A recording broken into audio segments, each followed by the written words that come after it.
Isaiah. And I think it's somewhere Isaiah 45. God said because of Cyprus, he will shut the nation. And he did it.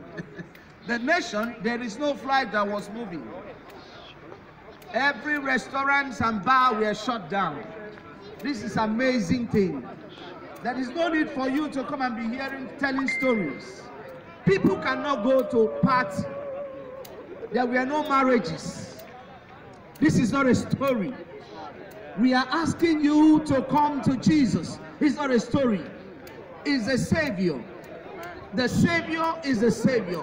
Whether you believe it or not, that is what the Bible tells me. It said it's only a fool that will say there is no God. It's only a fool. That is what the scripture said. It says it's only a fool that will say there is no God. If you like it today, the highest millionaire today, when he sleeps in one room, if he does not wake up the next day, he will face the judgment of God. There is no repentance in heaven. Whether you like it or not, somebody told me I've been going to church for 15 years. And I said to her, I said, you have been going to church for 15 years, but you have not known Jesus Christ. That is what the Bible tells me. It's not about you following me. Have you met me? Have you received me? You've been going, knowing, hearing the name, but you have not had a relationship with him. Nottingham, we have come to share the message of Jesus. Just like our pastor said, there is a chain that needs to be broken in our life. That chain, somebody is telling you today. Our big brother here shared a testimony how he was saved. I, the same one, I was alcoholic, drinking and living a life of frustration. But until I met Jesus Christ, abundant life began to come. Hallelujah. Until I received Jesus, I can stand here to tell you, I don't even lack of work. What do I want? Anything I need in life, I've gotten it. Hallelujah. It is not difficult for you to embrace Jesus. It is not difficult. And she said, he said, Jesus has paid the price for you. He has already done it for you. All what you need. What do you need?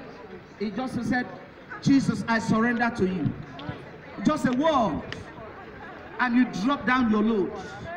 There is a yoke in our life that we need to drop down. That is a burden that we are holding on to. That thing that you cannot do, but he will give you the power to do it. When we were drinking and smoking, we thought we couldn't do it. We thought we cannot live without smoking. We thought we cannot live without alcoholic.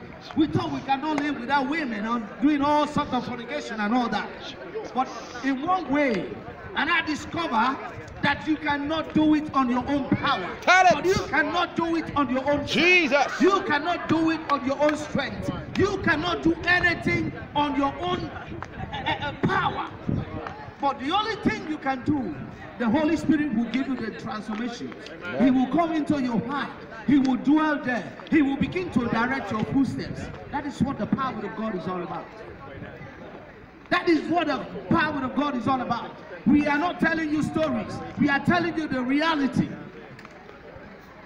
Here in Nottingham, I can tell you that millions of shops were shut down in a second. Millions of stores were shut down in a minute. There were no parties. There were no clubs. And somebody said to me, I preached a message to a brother, and he said, I cannot do without a club. I said, don't worry. One day you will not enter into that club again. And I saw him again, and I told him, are you still going to club? He said, no, club has been shut down. I said, what are you talking about? God has the power to shut down the nation in a minute. Hey! God has the power to shut down the flight in a minute. It doesn't matter. We are not here to entertain you. We are not here to tell you a story. We are telling you the reality. The Bible says, after all these days, there will be a judgment day. And after all these troubles and temptations and trials, you will come to the day that a book will be opened. And who would stand before you? He will say, my son, welcome home.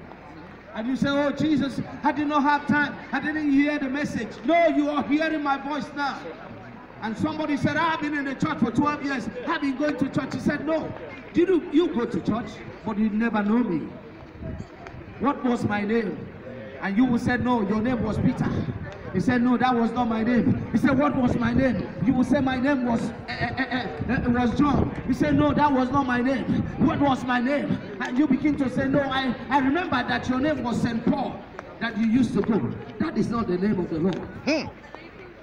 He said, if only you can come to me, all ye that are heavy laden. That is all he said. Give you rest. That they are holding the yoke.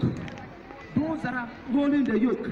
And Jesus has come to give you peace. To give you peace. The peace he gives is not like the world gives. The peace passes all human understanding. He has come to give you joy. He has come. I preached a message a few days ago. But over about 100 and something people was on the line. And I said to them, God is more satisfied when we are satisfied. When you're not satisfied, God cannot be satisfied. Because God wants you to be satisfied. That is the purpose why he came to the cross. That is the purpose why he paid the price. Brother, sister, Jesus is waiting for you. This is our message. Everyone that is standing here left their home to come and tell you one message. Come to Jesus. That is the key. It's the joy of your dream. It's the key to your answer. He answers prayer. He will take away your pains. He will take away your sickness. He will bring peace upon your home. Are you troubled in your marriage? He will do it for you. He will bring peace. God bless you all.